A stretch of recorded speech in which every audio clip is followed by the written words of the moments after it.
Halo kawan Setara, di segmen ketiga ini kita akan mendengar lebih banyak tentang sejarah perkembangan Bahai di Indonesia. Jadi mulai dari masuknya agama Bahai ke Indonesia sampai perkembangannya hingga saat ini. Masih dengan dua narasumber kita, Kak Asih dan Kak Rias. Nah, ke Kak Rias dulu, mungkin bisa diceritakan Kak, awal masuknya Bahai ke Indonesia seperti apa? Jadi agama Bahai sendiri masuk Indonesia pertama kali pada tahun 1885. Jadi pada waktu itu ada dua saudagar ya bernama Mustafa Rumi dan Jamal Effendi. Jadi mereka pertama kali berlayar mendarat di Batavia, Jakarta. Jadi selama masa perjalanan mereka berlayar di Laut Jawa, utara Laut Jawa. Terus selain itu juga mereka sempat singgah di Bali, Lombok, hingga akhirnya ke Sulawesi gitu. Jadi memang catatan sejarah ini banyak menceritakannya di Sulawesi gitu. Jadi pada waktu itu di Sulawesi para saudagar ini punya hubungan yang cukup baik juga dengan keluarga sultan atau raja gitu di sana, dan dua orang ya dari di Sulawesi itu dikirimkan juga ke Tanah Suci Bahai gitu. Maksudnya Tanah bukan Suci Bahai untuk di politik. mana? Sekarang ada di wilayah Israel. Tapi memang sebenarnya Tanah Suci itu sudah berdiri sebelum negara Israel itu sendiri terbentuk. Nah, kalau dari Tanah Suci sendiri nih, kan tadi sudah ada Tanah Suci Bahai ini sudah ada sejak sebelum negara Israel terbentuk. Itu kenapa bisa di sana ya gitu? Kenapa bisa di Israel Tanah Sucinya, Kak? Jadi memang Baha'u'llah kan lahir di Iran ya tahun 1817 dan mulai mengumumkan dirinya sebagai pembawa ajaran Bahai itu pada tahun 1863 gitu. Jadi memang dalam perjalanan beliau mengumumkan ajaran Bahai, beliau ini diasingkan dari satu kota ke kota lainnya gitu. Jadi tempat terakhir beliau diasingkan itu adalah di Akko gitu. Akko itu di Israel. Oke. Jadi di kota Akko berarti ya? Dulu itu wilayah Kesultanan Utsmaniyah. Ya berarti bisa disebut itu rumah ibadah juga ya? Pusatnya di Israel ya? Itu lebih ke makam ya. Aku kayak kalau ngelihat itu kadang tuh kalau kita googling gitu ya, melihat yang di Israel tuh kan seperti taman istana gitu, indah sekali. Itu berarti menyebutnya selain makam apa ya? Tempat ibadah atau apa, pusat atau? Itu mungkin kalau memang ada dua makam suci Bahai di sana. Yang pertama makam Baha'u'llah dan makam Bab gitu. Dan memang dua tempat itu bukan tempat ibadah, tapi kalau misalnya memang ada teman Bahai yang mau berdoa di sana, memang ada tempat khusus. Dan nanti mungkin Asih juga bisa cerita karena pernah berkunjung ke sana. Kebetulan saya belum pernah. Semoga dalam waktu dekat ya. Gitu. Dan memang di situ ada juga pusat administrasi Bahai itu di sana. Gitu. Jadi administrasi dan makam lah ya. Iya. Tapi bisa buat ibadah juga bisa. Pilgrimage gitu, ziarah untuk ziarah ya. Kalau tadi aku dengar ada bab itu apa ya? Tadi kan baru Baha'u'llah nih yang dari segmen 1 sampai segmen 2 ada kata bab itu apa nih? Jadi sebenarnya sebelum Baha'u'llah itu mengumumkan dirinya sebagai pembawa ajaran Bahai, ada yaitu sang bab. Sang bab itu artinya pintu, sebuah gelar yang berarti pintu gerbang. Jadi sebenarnya beliau inilah yang mengawali kedatangan dari Baha'u'llah. Jadi beliau yang mempersiapkan kedatangan pembawa ajaran Bahai. Jadi ini turunnya melalui bab dulu ya justru ajarannya ya? Iya.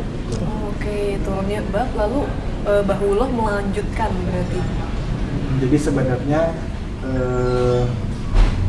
yang bukan yang utama ya, maksudnya kita sebutnya perwujudan kembar. Ya, perwujudan kembar gitu. Jadi sang bab mengawali, Baha'u'llah yang melanjutkan itu. Jadi dua orang yang berbeda ya? Iya, dua orang. Lalu berarti sebutannya penerima wahyunya, penerima ajarannya dua orang ini berarti ya? Atau Baha'u'llah saja atau bagaimana? Sebenarnya dua-duanya menerima wahyu, tapi memang wahyunya sang bab ini periodenya singkat gitu ya, 9 tahun.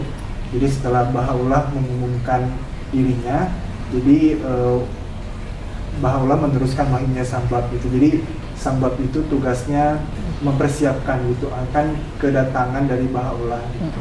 Jadi lebih ke Membuka jalan ya.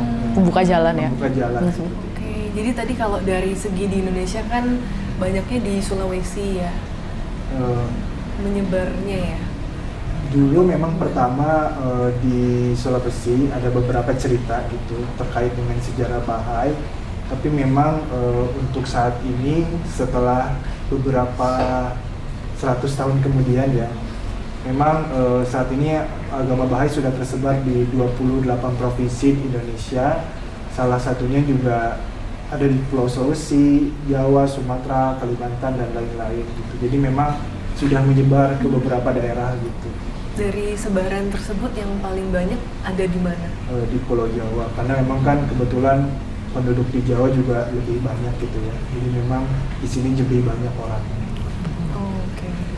Nah, ke Kak Asih nih, kita melihat kalau dari biasanya ketika suatu ajaran ya agama masuk ke suatu negara itu kan mengalami tantangan-tantangan ya, apakah diterima oleh masyarakat setempat gitu. Ketika ajaran tersebut agama Bahai masuk ke Indonesia, apakah ada tantangan-tantangan misalnya bagaimana penerimaan masyarakat pada zaman itu, atau ada resistensi, ada yang menolak, ada konflik? Ya. Oke, tantangan ini saya rasa tantangan yang dihadapi oleh seluruh agama saat memasuki suatu era baru kah, atau memasuki suatu negara baru misalnya gitu. Jadi saya rasa ini tantangan yang memang sudah dihadapi oleh banyak orang gitu, baik dari komunitas manapun, umat beragama manapun. Bahkan sebenarnya kalau tantangan-tantangan semacam ini tidak hanya karena berdasarkan agama gitu, tapi saya rasa banyak hal ras, suku dan sebagainya gitu ya. Nah, saya melihat justru tantangan ini, kami ya meyakini bahwa ini tuh mendorong pada suatu pemahaman baru gitu, mendorong bahwa bagaimana sebenarnya kita sebagai umat manusia itu saling terhubung gitu. Saya melihat ada salah satu juga prinsip bagaimana Baha'u'llah menyampaikan mengenai kesatuan umat manusia, bagaimana kita sebagai umat manusia itu saling terkoneksi satu sama lain gitu, sebutannya interconnectedness gitu, bagaimana kita saling terkoneksi. Dan kalau kita melihat kehidupan sehari-hari, baik disadari maupun tidak disadari, bagaimana kalau salah satu elemen di kehidupan kita ada yang terganggu, baik itu oleh suatu tantangan maupun isu tertentu, kita pasti yang ada di sekitar situ juga ikut terkena dampaknya gitu ya, baik itu mungkin cipratan kecil maupun dalam bentuk besar gitu. Jadi contohnya misalnya kita tahu bahwa tingkat internasional saja, misalnya kita tahu ada beberapa isu baik negara yang sedang perang kah, atau negara yang sedang menghadapi krisis, biasanya negara lain juga secara tidak langsung menghadapi isu yang sama atau menghadapi tantangan yang merupakan dampak dari isu yang dihadapi negara tersebut gitu. Dan saya rasa itu juga kenapa akhirnya banyak sekali lembaga-lembaga internasional yang ada di sana tujuannya untuk memikirkan isu-isu yang sebenarnya bukan negara mereka yang hadapi gitu, tapi kan ini sudah memperlihatkan, merefleksikan bagaimana kita sudah mulai sadar bahwa jika ada satu elemen di kehidupan kita terpengaruh atau menghadapi tantangan, itu pasti mempengaruhi yang lain gitu. Nah, tadi Ria sempat sharing bagaimana mengenai analogi tubuh manusia. Saya lihat juga itu analogi yang menggambarkan bagaimana kita sebagai manusia, kalau kita lihat tubuh kita ada berbagai jenis sistem ya, ada sistem pencernaan, sistem pernapasan dan lain sebagainya. Misalnya ada satu organ di sistem pencernaan kita yang terganggu, seluruh tubuh kita ikut terganggu gitu, ikut yang akhirnya pernapasannya juga nggak bisa maksimal karena susah makan dan lain sebagainya gitu. Jadi kita melihat manusia juga seperti itu, bagaimana kita saling terhubung satu sama lain. Dan saat kita melihat ada orang lain yang juga sebenarnya menghadapi tantangan yang sama atau tantangan di sekitar kita, ini bagaimana kita bisa ikut berkontribusi untuk tadi bersama-sama menghadapi tantangan tersebut. Karena kembali saya bilang bahwa tantangan yang tadi ditanyakan sama Syera ini bukan tantangan yang hanya dihadapi oleh satu atau dua individu atau satu atau dua komunitas gitu, tapi tantangan yang dihadapi oleh seluruh umat manusia. Jadi saya rasa ini sangat menjawab pertanyaan mengenai tadi persatuan, perdamaian, bahwa isu-isu ini bisa muncul dan bisa juga diatasi oleh kita bersama gitu. Jadi tidak bisa hanya karena umat Bahai mau menyumbang sesuatu tapi nggak bisa, tapi bahwa ini harus masyarakat secara luas sama-sama menghadapi tantangan ini gitu. Jadi secara spesifik sebenarnya saya bilang tantangannya A, B, C, D, E, saya rasa semua orang tahu dan semua orang menghadapi tantangan itu, tapi justru kita bisa lebih fokus solusi apa sih yang bisa kita lakukan gitu. Dan saya rasa terjawab di segmen 2 tadi gitu, berbagai kegiatan melibatkan masyarakat, terutama yang memiliki visi yang sama, yang visinya mungkin belum sama tapi harus bagaimana sama-sama supaya kita mempunyai visi yang sama gitu, upaya-upaya ke arah sana sih saya rasa gitu. Memang kalau sebagai minoritas itu biasanya mengalami hal-hal ya, tantangan-tantangan yang agak lebih berat ya karena identitasnya itu. Nah, memang kalau dilihat dari sejarah ini kan dulu sempat Bahai ini mendapatkan pelarangan dari negara, lalu juga sempat dicabut oleh Bapak Abdurrahman Wahid ya, presiden kita dulu. Nah, kira-kira tantangan masih ada nggak sih ketika dicabut ya larangan itu oleh Pak Gus Dur? Masih ada nggak tantangan-tantangan yang dirasakan oleh Bahai? Setidaknya apakah merasa setelah dicabut itu larangan menjadi lebih baik penerimaan oleh pemerintah dan masyarakat, atau sama saja, atau bagaimana? Oke. Tadi sebenarnya saya rasa menjawab pertanyaan di segmen 1 atau 2 saya lupa, tapi lebih bagaimana bahwa adalah pasti tantangan itu gitu, tapi bukan sesuatu yang harus dikhawatirkan luar biasa gitu. Kita melihat justru kembali kita merasa sebuah krisis yang kita lalui bersama ini, krisis-krisis ini justru pasti mengarah kepada sesuatu yang lebih baik gitu. Tapi merasa ada perbaikan setelah dicabutnya? Pasti, itu? saya rasa pasti itu sesuatu yang saya rasa hadiah juga untuk umat Bahai gitu. Jadi pasti kita sangat bersyukur dengan adanya hal tersebut. Cuman mungkin kalau saya klarifikasi sedikit, memang kan pernah ada pelarangan ya, tapi pelarangan yang sebenarnya dilarang itu saat itu adalah bentuk organisasi kan, bahwa dianggap organisasi Bahai itu adalah organisasi asing ya gitu, bahwa bukan sebagai agama tapi sebagai organisasi. Makanya banyak saat itu yang dilarang adalah bentuk organisasi asing sebenarnya, tapi bukan sebagai agama. Tapi mungkin ini harus diklarifikasi lebih jauh, tapi dalam arti tadi bahwa saat itu dinilai sebagai organisasi asing gitu, dan saat ini dengan adanya Pak Gus Dur saat itu mengangkat larangan tersebut, saya rasa itu sangat ya pasti memberikan dampak yang luar biasa, dan kita sangat grateful for that gitu. Ya memang yang dilarang ya ada salah satu juga Freemason ya, yang asing-asing itu ya, yang dari asing. Kalau gitu kan yang dilarang tadi organisasi ya, ajaran masih tetap boleh gitu. Berarti saat dilarang itu teman-teman bisa tetap beribadah waktu itu, waktu ada pelarangan itu dia tetap bisa beribadah ya, nggak terganggu. Sebenarnya kalau mungkin nanti Rias bisa menambahkan, tapi saya yakin gini satu hal, tadi mungkin kita bahas mengenai cara beribadah juga ya sebelumnya. Yang saya yakini adalah ibadah itu sesuatu yang dilakukan antara seorang individu dengan Tuhannya, dengan penciptanya, apapun mereka menyebutnya dengan sebutan apapun, yang bisa dilakukan dimanapun gitu, dan ikatan itu tidak bisa dimanipulasi oleh apapun saya rasa gitu. Jadi dalam arti tantangan itu dihadapi oleh semua agama kembali, tapi tidak bisa mempengaruhi sebagai seorang individu dalam melakukan agamanya gitu. Cuman kembali kita pasti selalu mengikuti peraturan-peraturan sebuah negara, itu penting ya. Kita apalagi sebagai umat sebagai masyarakat Indonesia, peraturan yang dikeluarkan oleh pemerintah adalah peraturan yang penting, tapi saat itu memang kan kembali yang dilarang adalah organisasi asing gitu. Jadi ya dengan adanya pengangkatan tersebut pasti sangat mempermudah gitu sih. Oke, jadi maksudnya kan yang dilarang berarti kan secara organisasinya ya, tapi kan dari segi kita mau beribadah kan Betul. tetap bisa lah ya waktu itu. Ya. Kalau mungkin dari segi pendidikan ya, kan kita tuh ada berbagai agama-agama kepercayaan yang tidak tercakup di 6 agama besar yang diakui ya. Yang ada Yahudi, ada Bahai. Nah, itu kalau di sekolah nih, anak teman-teman adik-adik Bahai, apakah dapat pelajaran Bahai atau dipaksa ikut ajaran lain atau gimana?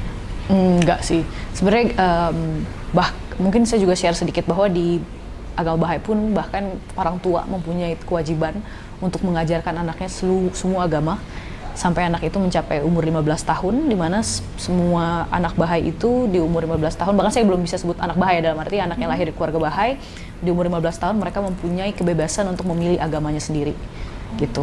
Dan jadi kalau tadi pertanyaan di sekolah, sebenarnya itu sangat diberikan kebebasan luar biasa. Banyak sekolah saat ini yang memang memberikan kesempatan untuk kamu belajar dari misalnya ada gak kursus di Bahai yang memang menyediakan ajaran-ajaran untuk anak sekolah misalnya gitu kan, mereka boleh ke guru spesifik, guru Bahai misalnya gitu. Tapi kalau misalnya sekolah tersebut mungkin tidak memberikan kebebasan seperti itu, dan which is fine menurut saya, karena anak-anak Bahai pun bisa ikut belajar agama apapun, tidak masalah. Karena tadi kan kita bilang sumbernya kita percaya satu sumber ilahi, jadi harusnya itu dia menjadi isu yang seperti seakan-akan dipaksa tidak ada gitu. Jadi kita bisa memilih gitu. Menarik ya. Jadi menurut teman-teman Bahai sendiri ini bukan masalah ya ketika anak-anak Bahai tidak mendapatkan ajaran Bahai di sekolah, itu tidak dianggap masalah karena tadi pandangannya bahwa kita berasal dari Tuhan yang sama, ajarannya sebenarnya sama saja gitu. Betul, setuju saya. Gitu. Nah, ini menarik nih. Nah, kalau kayak gitu, kira-kira ya kalau kita kaitkan misal dengan KTP, ada nggak sih teman-teman Bahai itu memperjuangkan saya pengen deh punya KTP dengan kolom agama Bahai, atau nggak masalah misalnya dengan dicantumkannya agama-agama lain nih di KTP Bahai? Mungkin tadi sebelum lanjut, pengen lanjutin juga yang tadi yang disampaikan sama Asi. Memang di awal itu kita menekankan prinsip musyawarah dengan pihak sekolah gitu. Jadi memang tentu kita juga berusaha untuk patuh terhadap peraturan perundang-undangan ya, karena kan memang di undang-undang disebutkan bahwa setiap anak perlu mendapatkan pendidikan sesuai dengan keyakinannya gitu. Namun memang karena saat ini ada keterbatasan tertentu, jadi memang kita seperti tadi juga disampaikan tidak menutup diri gitu untuk mempelajari agama yang lain gitu, karena memang itu prinsip yang memang dianut dalam agama Bahai gitu. Dan karena itu kita berusaha untuk bermusyawarah dengan pihak sekolah gitu. Oke, jadi tetap ada upaya ya dari teman-teman Bahai untuk agar teman-teman Bahai ini tetap dapat ajaran agama Bahai di sekolah. Berarti ada dialog dengan pihak sekolah, dinas pendidikan juga pasti ya, kementerian. Ada upaya ya. Tapi memang hasilnya di tiap daerah beragam. Ada yang memang akhirnya sekolah kita bisa ikut pendidikan agama Bahai. Ada juga setelah dengan beberapa pertimbangan akhirnya kita ikut pendidikan agama yang disediakan di sekolah. Kalau bisa ini boleh disebut nggak ya contoh-contoh progresifnya di daerah mana saja ya, sekolah apa yang teman-teman Bahai ini sudah bisa mendapatkan ajarannya, apa ada datanya? Oh, ini sangat beragam ya. Di Jakarta pun banyak. beragam. Kalau saya pribadi saat saya kuliah pun dikasih kesempatan untuk boleh dari guru kamu sendiri yang memberikan nilai gitu, bisa. Tapi di semester saya lupa, tapi pokoknya nanti kuliahnya di mana kalau boleh tahu Kak? Oh, boleh disebutin? Boleh. Saya di Universitas Mercu Buana sih gitu. Tapi dapat keleluasaan itu bisa ya? Betul, jadi akhirnya saya harus minta nilai ke salah satu guru Bahai misalnya gitu. Jadi seperti itu. Tapi banyak juga di Jakarta ada yang sekolah-sekolah akhirnya nggak bisa kasih kesempatan itu, atau mungkin karena memang policy dari sekolahnya ya, kita tidak maksud kita ya tidak masalah juga. Jadi ya anak-anak memilih dari 5 atau 6 agama yang ada di sekolah itu gitu. Iya. Tapi pasti harus ada diskusi dulu di awal. Kenapa saya diberikan kesempatan tuh pasti kita izinkan ke kampus, kayak sebenarnya saya agama Bahai, saya ingin misalnya seperti apa suggest dari sekolahan seperti apa sebaiknya gitu. Tapi SD, SMP, SMA juga sama ya prosedurnya ya? Jadi maksudnya boleh belajar dengan guru Bahai, lalu nanti nilainya juga dari guru Bahai gitu ya? Yes, ada yang terbuka seperti itu, ada juga yang memang nggak bisa karena polisi sekolah kan. Di rapornya nanti apa? Pelajaran agama apa Bahai, ditulis Bahai gitu? Nggak, pelajaran agama aja sih. Kalau saya di kampus karena agama doang, jadi misalnya ilmu agama gitu, nggak ada spesifik agama. Kalau SD, SMP, SMA kira-kira tulisannya agama juga? Kalau SD, SMP, SMA, kebetulan saya SD, SMP, SMP di sekolah Kristen, SMA saya negeri. Nah, negeri lebih bebas lagi kan, jadi saya bisa pilih saat itu gitu. Kalau waktu itu sih kebetulan saya tulisannya pendidikan agama aja, jadi nggak ada keterangan pendidikan agama apa gitu. Kalau selama sekolah nih Kak Aryas, Kak Asih mengalami teman-teman, guru-guru, dosen itu gimana terhadap Kak Aryas dan Kak Asih? Tapi terbuka ya, saya Bahai gitu tahu ya mereka ya? Tahu. Dan nggak apa-apa? Nggak, maksudnya apakah mengaruh misalnya nilainya jadi lebih rendah atau ada intoleransi yang lain? Enggak, saya rasa nggak ada seperti itu. Justru saya menarik, biasanya kalau habis kenalan langsung ditanya pertanyaan banyak, biasanya langsung ngobrol panjang. Iya, malah mereka pengen tahu tentang Bahai itu apa gitu ya, ajarannya gimana. Oke. Nah, mungkin tadi sih aku tertarik kayak ke KTP tadi ya. Sebenarnya teman-teman Bahai sendiri ada harapan nggak sih pengen punya kolom agama sendiri Bahai di KTP? Memang ya saya rasa upaya ke sana pasti ya. Cuman saya rasa kembali lah, itu pasti ada harapan, saya rasa ada, tapi yang kita juga fokus kita adalah bagaimana kita lebih banyak berkontribusi sih ke masyarakat. Kita harapannya lebih ke sana, jadi seimbang antara apa yang memang kita harapkan juga berdampingan dengan apa yang bisa kita kontribusikan gitu. Jadi mungkin upaya itu dilakukan, yes, tapi mungkin bukan menjadi sesuatu yang luar biasa apa ya harus didapatkan gitu, tidak ke arah sana sih gitu. Berarti dialog dengan pemerintah tetap jalan ya untuk memperjuangkan itu. Betul. Memang kita mencoba untuk melihat tantangan atau permasalahan ini dalam gambaran yang lebih besar gitu. Kita memang melihat implikasi pencatatan kolom agama di KTP itu disebabkan karena satu masalah yang sebenarnya lebih besar lagi di masyarakat gitu. Dan kita melihat bahwa tantangan itu adalah terletak di kita sekarang ini seakan-akan seperti tidak ada kesatuan itu di antara satu dengan yang lainnya. Jadi merasa yang lainnya itu bukan bagian dari kelompok saya gitu. Jadi ada kelianan gitu di antara masing-masing komunitas seperti itu. Jadi memang tantangannya saat ini bagaimana kita bisa bekerja sama gitu, sehingga nantinya hukum-hukum ataupun mungkin juga konstitusi misalnya ketentuan-ketentuan itu nantinya bisa menjadi ketentuan yang adil dan merata bagi semua gitu, sehingga misalnya ketika nanti Bahai sudah ada di KTP gitu, implikasinya kan berarti masih ada juga yang lainnya yang tertinggal gitu, yang kita harapkan bahwa sebenarnya semua orang itu bisa terinclude gitu, dalam artian tidak ada kelompok yang merasa ditinggalkan gitu, seperti itu. Jadi harapannya bahwa kita bisa bekerja lebih daripada kelompok kita sendiri, seperti itu. Dan saya rasa juga mungkin juga hal baru buat saya untuk saya pelajari bahwa sebenarnya kadang-kadang kita melihat di Indonesia cuma ada 6 agama gitu, dan ini yang diakui negara, padahal dalam artinya sebenarnya bukan itu gitu, karena kalau lihat dari nilai-nilai Pancasila saja sudah jelas gitu, ketuhanan yang Maha Esa, bahwa sebenarnya secara undang-undang semua umat beragama itu dilindungi di Indonesia. Jadi dalam arti 6 agama itu cuma adalah dalam arti 6 agama yang ada layanannya di Kementerian Agama gitu. Jadi hanya itu saja kan sebenarnya yang membedakan gitu. Jadi kadang-kadang kita salah paham bahwa ada 6 agama berarti yang lain nggak diakui, berarti yang lain tidak dilindungi, padahal sebenarnya sama gitu. Jadi saya rasa dari sisi undang-undang kita saja sudah sangat memumpuni gitu, sudah sangat mengakomodir gitu adanya umat beragama yang sangat beragam di Indonesia gitu. Jadi kembali pernyataan saya bahwa memang ada upaya, tapi saya rasa dengan saat ini sudah fasilitas yang sudah diberikan oleh pemerintah, saya rasa lebih baik digunakan untuk hal-hal yang tadi untuk berkontribusi lah ke masyarakat yang lebih baik lagi gitu. Oke. Kita juga mengapresiasi ya bahwasanya kalau dilihat tadi sejarahnya gitu, bahwa dulu sejarahnya mungkin untuk mencatatkan KTP itu kita harus memilih agama yang lain gitu ya. Tapi seiring dengan perjalannya waktu, saat ini ada juga beberapa teman-teman yang bisa ditulis strip gitu. Strip. Tapi dapat diskriminasi nggak kalau strip tuh? Paling beberapa ada ditanya sih, ini kok kenapa KTP-nya strip gitu. Akhirnya tapi kerja nggak sulit jadi cari kerja. kesempatan menjelaskan gitu. Biasa kalau cari kerja kebetulan kan suka isi formulir ya. Jadi di situ diisi sesuai dengan Bahai gitu ya. Gitu. Dan nggak dapat, maksudnya oke-oke aja perusahaan. Sejauh ini oke sih. Kalau pernikahan bagaimana nih? Kan mungkin biasanya sulit ya untuk di luar 6 agama yang diakui, kira-kira bagaimana kalau pernikahan di Bahai? Memang ada juga sih beberapa tantangan gitu.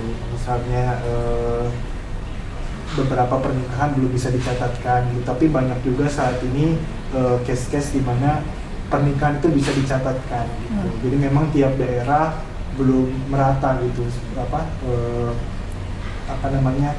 pengalamannya gitu. Ada satu daerah bisa, ada satu daerah tidak gitu. Nah ya, itu menarik karena aku sempat dengar ya dari ada temen juga nih, infonya katanya ada beberapa daerah yang progresif memperbolehkan Bahai menikah gitu di itu tidak susah lah gitu ya pengurusan administrasinya itu. Pernah kira-kira bisa diceritakan nggak nih dari Kak Asih atau Kak Aryas gimana prosesnya dialog dengan pemerintah lokal sampai itu jadi dipermudah bisa menikah secara bahai, tetap bahai kan ya berarti ya? Menikah secara bahai ya? Jadi memang dialognya cukup panjang juga ya, dalam artian ada satu teman bahai misalnya di satu daerah itu dia ada yang sampai 2-3 tahun gitu melakukan konsultasi gitu dengan pihak pemerintah, awalnya yang mengajukan gitu datang lagi kembali bertanya gitu berkonsultasi. Jadi memang ada yang memang dalam jangka waktu yang lama, ada juga ternyata di beberapa daerah karena pertamanya ternyata bisa, kelanjutannya akhirnya bisa juga gitu, tidak memakan waktu yang lama gitu. Tapi memang kita berusaha untuk berkonsultasi juga gitu dengan pihak pemerintah gitu, karena kan kita yakin juga bahwa sebenarnya pemerintah itu memiliki niat baik ya kepada masyarakat. Jadi kita berusaha melihat pemerintah juga sebagai orang tua dari kita gitu. Jadi kita ya selayaknya orang tua kepada anak berusaha untuk mencari solusi gitu, sebenarnya apa yang bisa kita lakukan gitu. Sebetulnya levelnya sambil kayak sama seperti tadi sekolah, KTP, bahwa di berbagai daerah ada yang memang sangat mudah tadi terbuka, di berbagai daerah tidak, dan levelnya juga ditentukan dengan seperti apa sih level konsultasinya, diskusinya, terus persahabatannya dibentuk gitu. Jadi sangat beragam sih, sangat beragam, berbeda-beda. Mungkin gitu. daerah-daerah mana aja sih yang progresif dalam hal penerimaan ya terhadap teman-teman bahai dan teman-teman minoritas. Kalau dari segi bahai sendiri ngerasanya nih dari segi sekolah, dari segi pernikahan itu di daerah mana sih yang lebih mudah bagi bahai untuk mengurus? Ada nggak daerah-daerah tertentu gitu? Atau memang benar-benar nggak ada polanya gitu kayak ya nggak ada polanya? Iya, polanya beragam sih kadang. Iya, jadi nggak ada apa ya. Betul. Kita juga nggak terlalu ini. Iya, betul, nggak bisa, maksudnya tidak ada spesifik, oh di sini lebih mudah, jadi teman-teman bahai bisa ke sini, sebenarnya nggak juga gitu, karena kembali biasanya kita selalu bagaimana kita menjalin hubungan baik lah dengan lembaga-lembaga masyarakat kita, lingkungan kita gitu, RT, RW, tujuannya tadi kan, kalau saya rasa tadi adanya hal isu tersebut dihadapi, tantangan tersebut dihadapi karena belum kenal saja, belum paham secara menyeluruh gitu. Jadi spesifikly nggak ada sebenarnya. Maksudnya di mana berbeda, sangat beragam. Bahkan di satu daerah misalnya Jakarta, di sini bisa, di sana nggak bisa. Di daerah mana di sini bisa, di sana nggak bisa gitu. Iya. Ya. Iya, oke. Nah, kita udah mau masuk ke akhir penghujung acara. Kita mau mendengar closing remark mungkin yang menyimpulkan sesi-sesi diskusi kita dan harapan-harapan dari Kak Aryas dan Kak Asih. Mungkin dari siapa dulu nih? Oh, oke. Saya rasa dengan sistem masyarakat, sistem pemerintahan yang sudah sangat baik saat ini, tadi sebenarnya juga sempat saya sampaikan adalah kita berharap bisa lebih banyak lagi masyarakat dilibatkan. Tadi tidak ada lagi perspektif bahwa ada komunitas ini, ada suku ini, ada ras ini di Indonesia, tapi bagaimana kita bisa melibatkan lebih banyak orang lagi untuk berkontribusi dengan tetap menjunjung nilai-nilai Pancasila yang jelas sekali ya, sudah ada 5 sila yang menentukan bahwa manusia di dunia ini atau di Indonesia specifically itu harusnya bisa menjunjung kesatuan gitu, dan bagaimana dengan upaya yang saling kolektif tadi itu bisa menyumbang kepada kemajuan negara gitu. Makasih Kak Asih, dari Kak Aryas.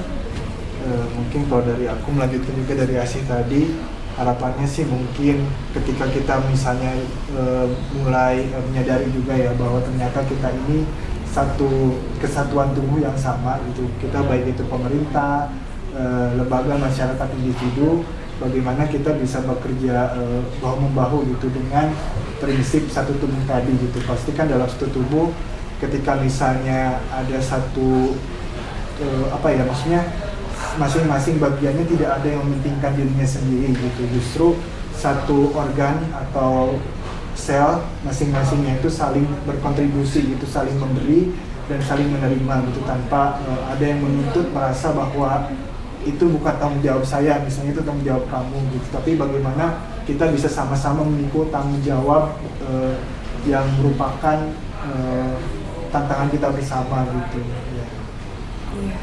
Terima kasih banyak Rias, Kak Asih untuk waktu dan kesediaannya sudah berbagi bersama teman-teman Setara. Pada hari ini senang sekali bisa mengenal Bahai lebih dalam lagi, juga tantangan-tantangan harapan dari teman-teman Bahai seperti apa. Nah, teman-teman Setara, kita sudah di penghujung acara. Terima kasih banyak.